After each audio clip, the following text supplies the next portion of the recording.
আজি ধপাত বিৰোধী দিৱসত অনুষ্ঠিত হোৱা আজি উপস্থিত মোৰ প্ৰিয় সতীৰ্থ বাইদেউ আৰু মোৰ অতি প্ৰিয় ছাত্ৰী। আজি তোমালোকে নিশ্চয় জানা আজি বিশ্ব ধপাত বিৰোধী দিৱস, অৰ্থাৎ ধপাত নিষিদ্ধ কৰিব। আৰু এই দিনটো আৰম্ভ হৈছিলে 1987 চনত।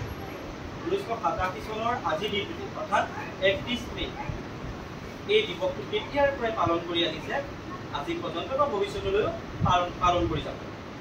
এতিয়া এই ধপাতনো কি? এটা গছৰ দ্ৰব্য, আৰু এই দ্ৰব্যটো যিখিনি শুকান পাত এইখিনি ধপাত বুলি কোৱা হয়, টোবাকো মানে। গতিকে এইটো আমাৰ বিশেষকৈ স্পেনিছ ভাষাত কোৱা হয়, আৰু উত্তৰ আমেৰিকা দক্ষিণ আমেৰিকাত ইয়াৰ বিৰল প্ৰভাৱ আছে। তাৰোপৰি ধপাত মানে যিসকলে প্ৰাণ কৰে তাৰ দ্বাৰা আমাৰ কেনেধৰণৰ মানে ক্ষতি হ'ব পাৰে, তোমালোকে নিশ্চয় বহুখিনি বক্তৃতা দিলাই, তাত বিভিন্ন ধৰণৰ দিশ উন্মোচিত হৈছে। ইয়াৰ ইতিবাচক দিশটো নাই বুলিয়ে ক'ব পাৰি, তথাপি দুই এটা আছে, কিন্তু নেতিবাচক দিশ অধিক আছে, হয়নে নহয়? গতিকে আমাৰ সমাজত আজিৰ দিনত আমি জীৱশ্ৰেষ্ঠ মানুহ, আমাৰ চিন্তা ক্ষমতা আছে, আমাৰ বুদ্ধিবৃত্তি আছে, হয়নে নহয়? আমি আন জীৱতকৈ পৃথক শ্ৰেষ্ঠ, গতিকে আমি জীৱশ্ৰেষ্ঠ। কিন্তু এই জীৱশ্ৰেষ্ঠ মানুহৰ মাজত ধপাতে এনেভাৱে ক্ৰিয়া কৰিছে আৰু গ্ৰাস কৰিছে, বিশেষকৈ যুৱ সমাজত ই এক ভয়াৱহ সংকট ৰূপে দেখা দিছে, নিশ্চয় দিছে। গতিকে ইয়াৰ পৰা আমি পৰিত্ৰাণ কেনেকৈ পাম, হয়নে? এইটো এটা বিচাৰ্য বিষয়, যাৰ কাৰণে মই ভাবোঁ ধপাত সেৱন কৰাৰ ফলততো আজি ভাৰতৰ প্ৰায় 8 লাখৰ পৰা 9 লাখ মানুহ মৃত্যু হৈছে প্ৰতি বছৰে, আৰু গোটেই বিশ্বত 12 মিলিয়ন মানুহৰ মৃত্যু হয়। আৰু ধপাত সংস্পৰ্শলৈ যে আহে, কেৱল সেৱন কৰাই নহয়, আমি যে সংস্পৰ্শলৈ আহোঁ তাৰ ফলতো 2.58 মিলিয়ন লোক মৃত্যু মুখত পৰিছে। তেতিয়াহ'লে চোৱাচোন কিমান ভয়াৱহ, ই এখন সমাজ ধ্বংস কৰি দিছে। এই ধপাত বুলি ক'লে আমি কি বুজোঁ? চিগাৰেট, হয়নে? বিড়ি, চাধা, পান মছলাও পৰে, ড্ৰাগছ পৰে, নিচাজাতীয় যিবোৰ দ্ৰব্য আছে সকলোখিনিয়ে পৰে, হয়নে?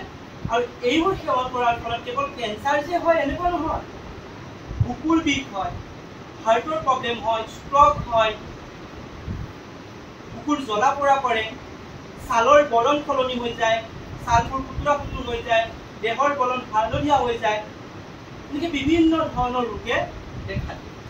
কেৱল যে আমাৰ কেঞ্চাৰে হয় এইটো নহয়, তাৰোপৰি আমাৰ হৃদযন্ত্ৰ, পাকস্থলী, বৃক্ক এই সকলোতে মুখ আদিটো কেঞ্চাৰ।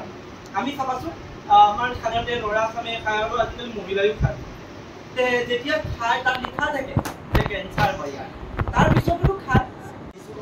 যে আমি প্ৰতিখন স্কুল, বিদ্যালয়, মহাবিদ্যালয়, বিশ্ববিদ্যালয় সকলোতে পাঠ্যপুথিত এই বিষয়টো উত্থাপন কৰিব লাগে, এই বিষয়টো অন্তৰ্ভুক্ত কৰিব লাগে। যদি প্ৰতিটো কিতাপত কৰা হ'লে তেতিয়াহ'লে কৰিব লাগে। আৰু ইয়াৰ উপৰিও বাটৰ নাট কৰিব লাগে। বাটৰ নাট বুজি পোৱা তোমালোকে?